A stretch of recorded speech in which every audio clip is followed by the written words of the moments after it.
Hello बच्चों, एक बार फिर से स्वागत है आपका आज की क्लास में। आज आप पढ़ेंगे कक्षा 9 के गणित की प्रश्नावली 6.1। आपने चैप्टर 6 का परिचय कर लिया है इससे पहले वाली क्लास में। उसका आपको डिस्क्रिप्शन में लिंक मिल जाएगा, उसको एक बार अच्छे से देख लेना, समझ लेना। चलिए शुरू करते हैं। पहला प्रश्न है इसका कि दी गई आकृति में रेखाएं ए बी तथा सी डी बिंदु ओ पर प्रतिच्छेद करती हैं।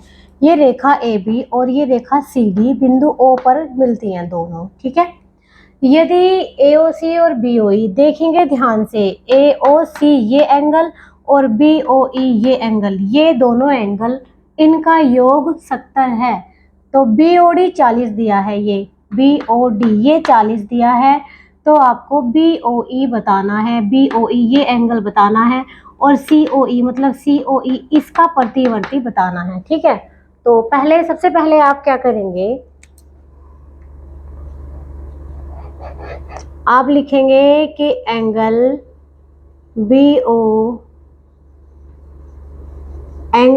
ओ ई इज इक्वल टू दिया हुआ है, बी ओ डी दिया है, sorry, angle B O D बराबर दिया है आपको 40 डिग्री। इसको आप लिख देंगे यहाँ पर कि ये दिया है, ठीक है। हमें रीजन देना होता है कि ये 40 क्यों है, दिया है, ये हमें दिया है। देखिए यहाँ पे बी ओ डी ये हमें कितना दिया है, ये वाला एंगल ये हमें 40 दिया है, ठीक है, ये 40 दिया है। तो अब हम क्या करेंगे, हम लिखेंगे एंगल ए ओ सी बराबर है एंगल बी ओ डी के। आपने देखा ए ओ सी किसके बराबर है, बी ओ डी के। ये दोनों एंगल बराबर है, क्यों बराबर है, शीर्षाभिमुख कोण, दो रेखाएं काटती हैं, ये कोण इसके बराबर होगा। शीर्षाभिमुख कोण बराबर होते तो यहाँ क्या लिख देंगे, यहाँ लिख देंगे शीर्षाभिमुख कोण है ये, इसलिए ये बराबर है। ये जो एंगल है ना वर्टिकली अपोजिट है, ठीक है। इंग्लिश में शीर्षाभिमुख को बोलते हैं वर्टिकली अपोजिट, ठीक है। तो ये बराबर है, इसका मतलब अपना ए ओ सी भी क्या होगा, बी ओ डी की वैल्यू कितनी है 40, इसका मतलब ए ओ सी भी क्या होगा 40। मतलब ये एंगल 40 है तो ये भी क्या होगा 40, क्योंकि दोनों बराबर हैं, शीर्षाभिमुख है, ठीक है। चलिए अब इस वाली कंडीशन को उठा लीजिए, angle A O C plus angle B O E कितना है 70 है, और क्यों है, क्योंकि ये दिया है इसलिए ये 70 है, दिया है ये, ठीक है। इन दोनों का योग 70 डिग्री है क्योंकि ये हमें गिवन है। देखिए यहाँ से इन दोनों का योग 70 है। अब हम यहाँ से ए ओ सी की वैल्यू यहाँ से 40 रख सकते हैं, चलिए रख सकते हैं। 40 प्लस एंगल बी ओ ई बराबर 70 और एंगल बी ओ ई बराबर हो गया 70 माइनस 40। तो एंगल बी ओ ई कितना आ गया, 70 माइनस 40 कितना हो गया 30। तो ये भी आ गया हमारा। अब ये तो हमारा क्या आ गया है 40, चलिए इनको लिख लेते हैं। ये हमारा कोण आ गया है, जो हमने फाइंड किया है उसको मैं रेड पेन से लिख रही हूँ। ये हमारा आ गया है 40 क्योंकि शीर्षाभिमुख है, ठीक है। और ये आ गया है हमारा 30, ठीक है। ये भी हमने फाइंड किया है, मैंने रेड पेन से लिख दिए, ठीक है। अब आपको ज्ञात क्या करना है, आपको बी ओ ई ज्ञात करना है। तो ध्यान से देखेंगे बी ओ ई कौन सा है, बी ओ ई ये है, ये ज्ञात करना था, हमने निकाल दिया, 30 आया है, ये निकाल दिया। और क्या निकालना है, सी ओ ई प्रतिवर्ती, सी ओ ई का प्रतिवर्ती। तो इसका प्रतिवर्ती निकालने के लिए पहले हम सी ओ ई निकालेंगे, ठीक है। और प्रतिवर्ती निकालने के लिए सी ओ ई को 360 में से हम घटा देंगे, ठीक है। चलिए प्रतिवर्ती कैसे निकालते हैं, पहले एंगल सी ओ ई निकालेंगे। सी ओ ई कैसे निकलेगा, आप लिखेंगे कि angle A O C plus angle B O E plus angle C O E is equal to कितना है 180 डिग्री। क्यों है, एक ही रेखा पर बने कोण, एक ही रेखा पर बने कोण। ध्यान से देखेंगे, ये एंगल प्लस ये एंगल प्लस ये एंगल, ठीक है, ये प्लस ये तीनों का योग कितना है 180, क्योंकि ये पूरा कितने का होता है 180 का। ठीक है, तो ये 180 है, ये हमने रख दिया। अब आपने देखा AOC और BOE कितना दिया है, AOC और BOE 70 दिया है, तो इसको पूरे को हम क्या लिख लेंगे 70 प्लस एंगल COE।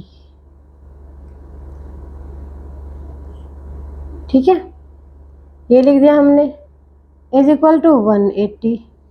तो यहाँ से एंगल COE कितना आ गया है 180 माइनस 70, तो एंगल COE कितना आया है 110। मतलब ये वाला कोण हमारा 110 आ गया है। ठीक है, ये 110 आ गया, तो इसका प्रतिवर्ती क्या होगा, अब हम यहाँ लिख देंगे प्रतिवर्ती एंगल COE, इसका प्रतिवर्ती होगा 360 माइनस एंगल COE, मतलब 360 माइनस 110 कितना आएगा 250 आपका आंसर हो जाएगा।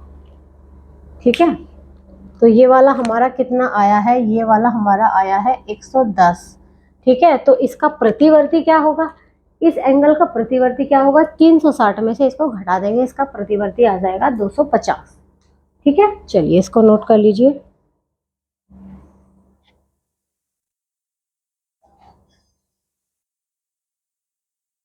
देखिए बच्चों, प्रश्न संख्या 2 में दिया है कि दी गई आकृति में XY और MN बिंदु O पर प्रतिच्छेद करती हैं। ये रेखा XY और ये रेखा MN बिंदु O पर प्रतिच्छेद करती है। मान लिया ये बिंदु क्या है आपका O है। ठीक है, ये बिंदु, और यदि POY, मतलब देखिए POY ये कोण, ठीक है, बराबर 90, ये 90 डिग्री है, ये दिया है यहाँ पर कि ये 90 है। ठीक है, और A/B 2/3 है, A/B कितना है 2/3, A और B का अनुपात 2:3 है, तो C का मान ज्ञात करना, इसका मान ज्ञात करना है। आप क्या करेंगे, आप लिखेंगे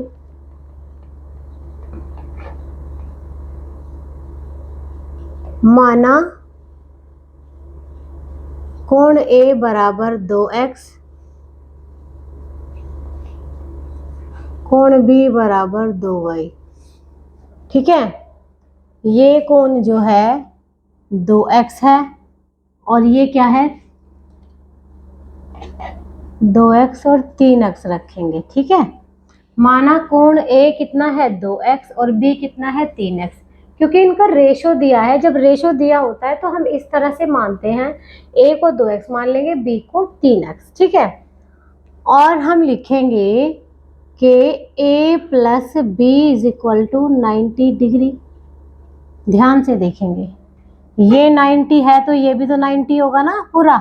ठीक है, और A को हमने क्या माना है 2x, B को माना है 3x, इज इक्वल टू क्या होगा 90।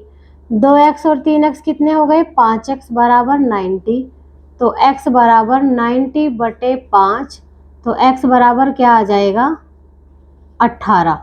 तो ये x का मान आया है, तो आपका कोण A क्या आएगा, कोण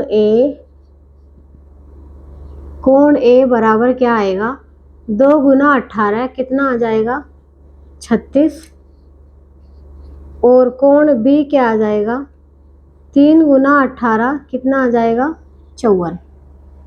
तो ये जो कोण था A, ये तो हमने निकाल लिया है 36 आ गया, और ये वाला कोण हमने निकाल लिया है 54 आ गया ये। ठीक है, हमें C बताना है, ये बताना है। आप क्या करेंगे, आप लिखेंगे एंगल X, इनको देख लीजिए, इन दोनों ये क्या बना रहे हैं रैखिक युग्म। क्या लिखेंगे, आप लिख देंगे angle B plus angle C is equal to 180। ये कोण और ये कोण 180 होंगे ना, एक रेखा पर है, एक लाइन है। ठीक है, तो रैखिक युग्म बना रहे हैं, तो यहाँ लिख देंगे रैखिक युग्म। रैखिक युग्म क्या होता है 180 होता है। अब तो आप ये कि रैखिक युग्म को पहचान जाते होंगे। ठीक है, इस तरह से दिया है एक रेखा पर, तो ये दोनों कोण क्या बनाएंगे रैखिक युग्म बनाएंगे। ठीक है, तो ये हमने रैखिक युग्म लिख दिया। अब B का मान रख दो इस रैखिक युग्म में, बी का मान कितना आया है अभी 54 जमा कोण सी बराबर 180। तो कोण सी बराबर क्या आएगा 180 माइनस 54 और कोण सी क्या आ जाएगा, ये आ जाएगा आपका 126। चलिए नोट कर लीजिए।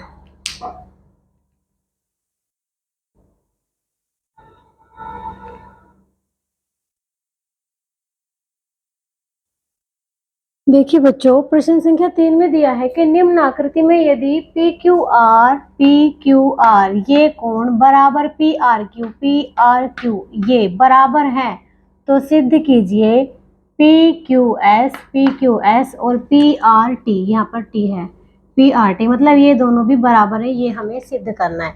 तो हम क्या करेंगे, हम लिखेंगे angle P Q R plus angle P Q S is equal to कितना है 180 डिग्री। ठीक है, P Q R P Q S कितना होगा 180। क्यों होगा आपको पता होगा अच्छे से, ये और ये इनका योग, कोई एंगल ऐसे है और ये एंगल 180 क्यों होता है, कई बार बता दिया आपको क्यों होता है, क्योंकि ये रैखिक युग्म है। क्या है ये, रैखिक युग्म, इसलिए ये 180 है। ठीक है, चलिए अब दूसरी शर्त ये है, अब दूसरी भी यही कंडीशन है पी आर क्यू और पी आर टी। आप लिखेंगे angle P R Q plus angle P R T is equal to कितना है, ये भी कितना है 180, क्योंकि ये भी क्या है रैखिक युग्म, ये भी तो रैखिक युग्म है, ये वाला ऐसे लाइन है और ये एंगल और ये एंगल कितना है 180। क्यों है, क्योंकि ये भी रैखिक युग्म है। ठीक है, अब आप देखते हैं कि दोनों रैखिक युग्म हैं, दोनों 180 के बराबर हैं, तो ये आपकी कंडीशन 1 है, ये 2 है। तो आप क्या करेंगे, बाय 1 एंड 2, 1 और 2 से आप क्या करेंगे कि angle P Q R plus angle P Q S बराबर दिया है angle P R Q plus angle P R T. ये दोनों 180 हैं तो ये पूरा बराबर इसके होगा, इन दोनों को बराबर रख दिया। ठीक है, अब दिया है कि P Q R P R Q के बराबर है, पी क्यू आर और पी आर क्यू के बराबर है। ठीक है, तो क्या लिख देंगे, दिया है एंगल पी क्यू आर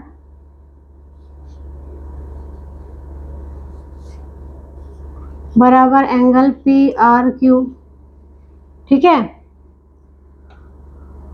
अब क्या करेंगे, पी क्यू आर की जगह पी आर क्यू रख देंगे हम यहाँ पर, या पी आर क्यू की जगह पी क्यू आर रख देंगे। ठीक है, इसको मान लो कंडीशन 3।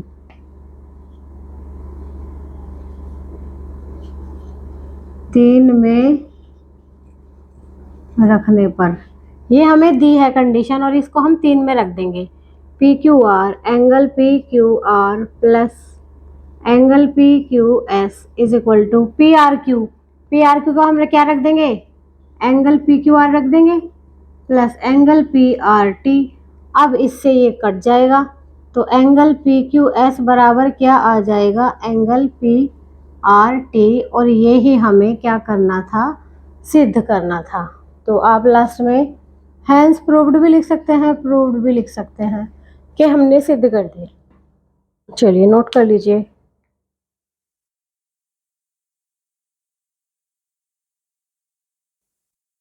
देखिए बच्चों, प्रश्न संख्या 4 में दिया है कि निम्न आकृति में यदि x प्लस वाई बराबर डब्ल्यू प्लस जेड है, मतलब x प्लस वाई बराबर क्या है डब्ल्यू प्लस जेड, तो सिद्ध कीजिए ए ओ बी एक रेखा है। तो आपको ये सिद्ध करना है कि ए ओ बी क्या है, रेखा।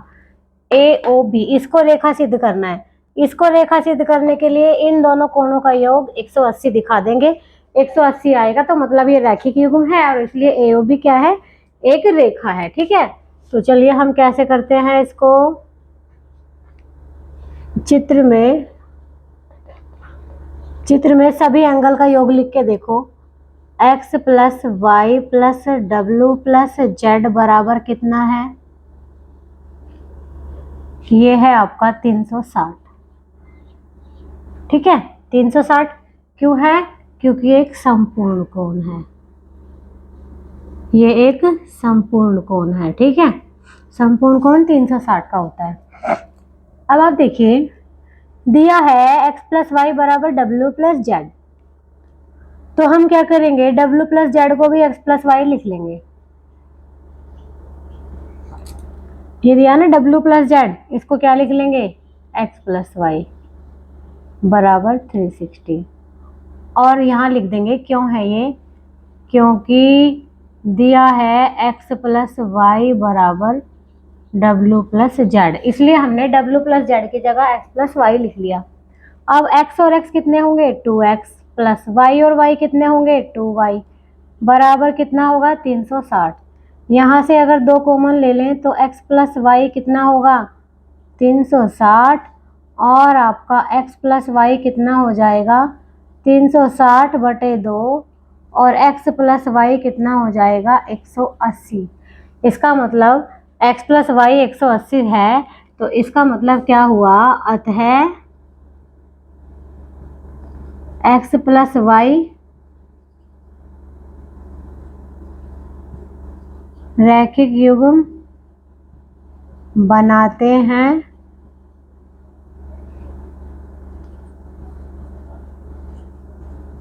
इसलिए AOB क्या होगी, AOB एक रेखा है। ठीक है, यही हमें सिद्ध करना था। चलिए नोट कर लीजिए।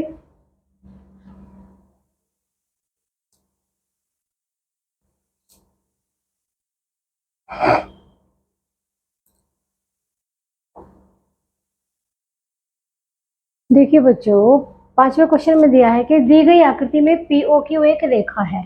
ये POQ क्या है, एक रेखा। ठीक है, OR रेखा PQ पर लंब है। अब जो ये OR है, ये क्या है, रेखा इस PQ पर लंब है। इसका मतलब ये 90 डिग्री का होगा, और ये दोनों मिलके कितने होंगे, 90 डिग्री के। ठीक है, अब किरणों OP तथा OR के बीच में OS एक अन्य किरण है।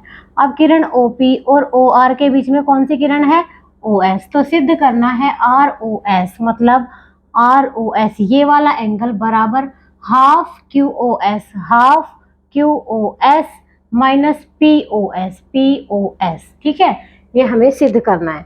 चलिए हल करते हैं, लिखते हैं।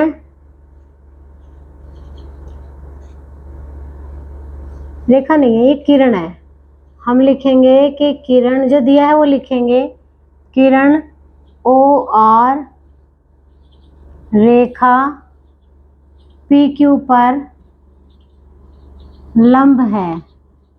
ठीक है, तब angle POR is equal to angle QOR is equal to कितना होगा, 90 डिग्री।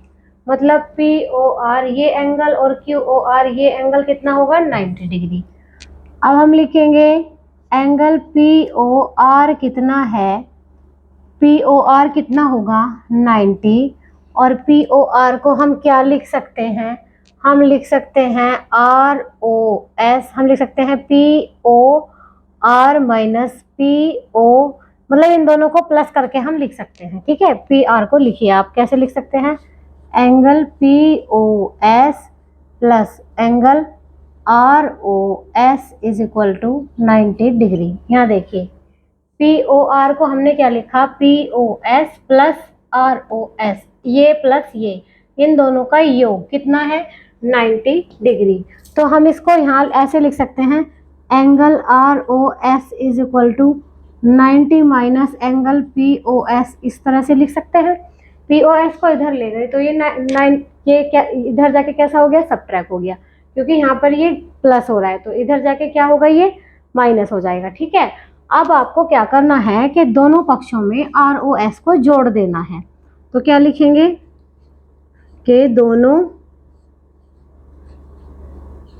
पक्षों में एंगल ROS को जोड़ने पर, अब आप देखिए जब दोनों पक्षों में ROS जोड़ेंगे तो यहाँ होगा angle ROS plus angle R O S is equal to angle R O S plus 90 minus angle P O S. अब आप देखिए कि आर ओ एस कितना हो जाएगा, 2 angle R O S, double हो गया ये तो, ठीक है। और यहाँ देखिए 90 माइनस, इनको देखिए 90 प्लस आर ओ एस कितना होगा, 90 प्लस आर ओ एस, ये प्लस ये कितना हो जाएगा, क्यू ओ एस। इसका मान कितना हो जाएगा, क्यू ओ एस। लिख देंगे angle Q O S minus angle P O S, ये आ गया, ठीक है। अब जो ये 2 है इधर जाके डिवाइड में जाएगा, एंगल आर ओ एस को हम लिखेंगे angle Q O S minus angle P O S, upon में क्या आ जाएगा, 2। आप चाहो तो इसको ऐसे भी लिख सकते हो कि angle R O S is equal to, ऊपर से 1 कॉमन ले लो, नीचे से 2 कॉमन ले लिया, तो जब ऊपर से 1 कॉमन लिया, ऊपर यही बचा angle Q O S minus angle P O S, और ये ही हमें क्या करना था, प्रूफ करना था। यो हमने प्रूफ कर दिया है, ठीक है। हैंस प्रूफ भी हम इस पे लिख सकते हैं। चलिए नोट कर लीजिए, अगर आप हिंदी में लिखना चाहते हैं तो आप इति सीधा लिख सकते हैं।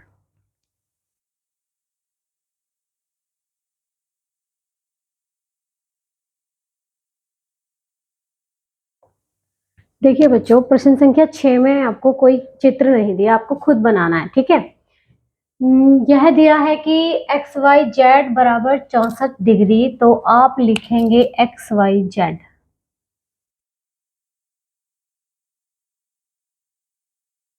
इस तरह से दिया है,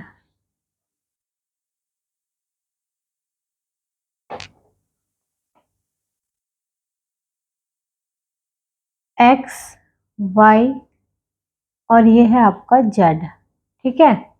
ये जो कोण है आपका कितना दिया है, 64 डिग्री, ठीक है।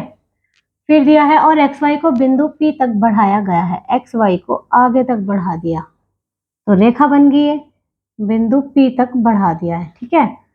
फिर दिया हुआ है कि दी हुई सूचना से एक आकृति खींचिए, यदि किरण Y Q Z Y P ये है, इसको एक किरण समद्विभाजित कर रही है, ये किरण है ना वाई क्यू, ठीक है। ऐसे एक काम कीजिए, आप ऐसे लिखिए, ये है आपकी क्यू, ठीक है।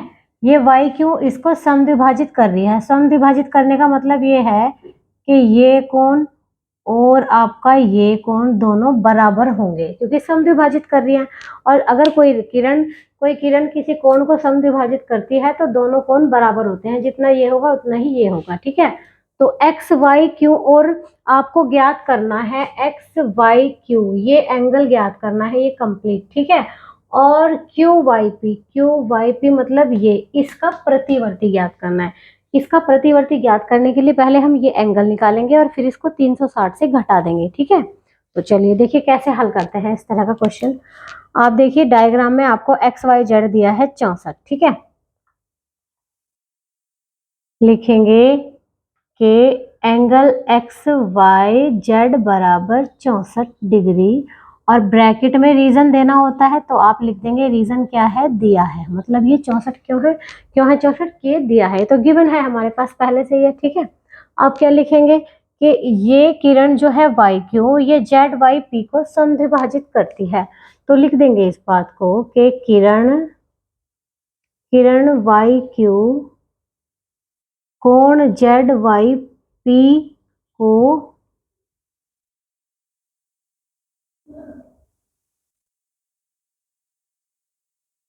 समद्विभाजित करती है, ठीक है। ये इसको समद्विभाजित करती है। अब समद्विभाजित करती है तो दोनों एंगल बड़े होंगे, बराबर होंगे, ठीक है। क्या लिखेंगे, माना पहले लिख देंगे एंगल जेड वाई क्यू बराबर होगा angle P Y Q Y P, ठीक है। इसलिए क्या होगा, ये दोनों एंगल बराबर होंगे, ठीक है। अब हम क्या करेंगे, इनको हम इन सभी को हम एक साथ जोड़ के अगर लिखें, ये प्लस ये कितना होगा 180। एक ही रेखा पर जितने भी कोण बनते हैं सबका योग क्या होता है 180, 180। ठीक है, अब मान लिया हमने ये x है, मतलब ये भी x है मान लिया हमने और ये भी x मान लिया। ठीक है, अब लिखेंगे कि angle X Y Z plus angle Z Y Q plus angle Q Y P बराबर 180, और यहाँ रीजन लिख देंगे एक ही रेखा पर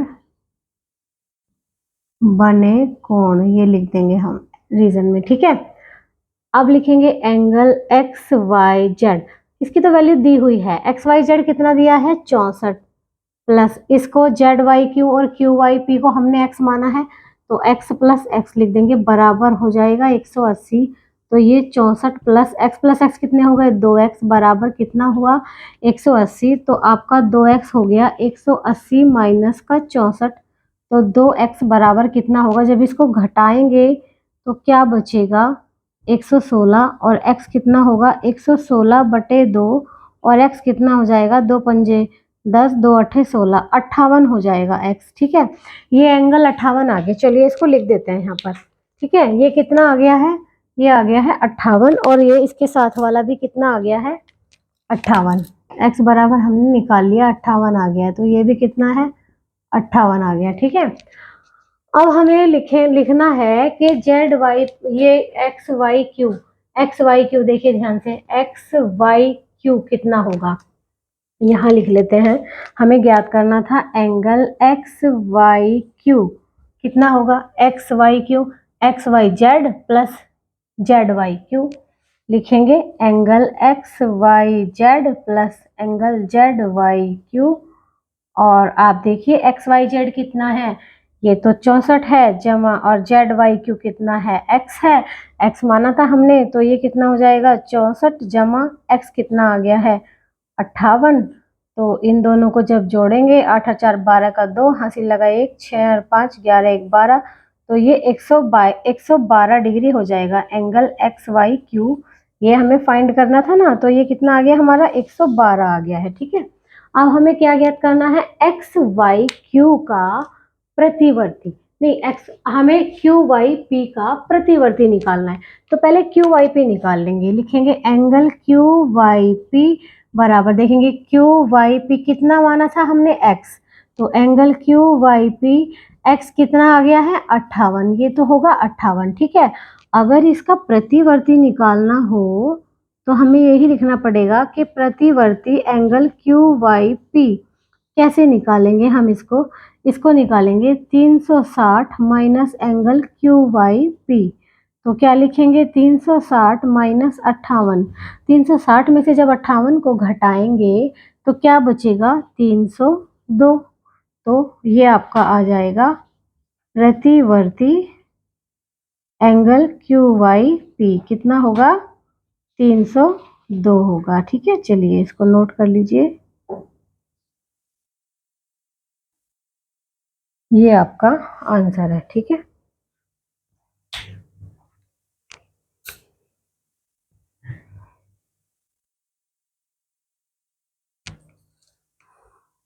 चलिए देखिए बच्चों, आपने ये नोट कर लिया होगा और आपकी ये प्रश्नावली 6.1 समाप्त होती है। तो चलिए मिलते हैं आप फिर आपसे अगली क्लास में प्रश्नावली 6.2 के साथ।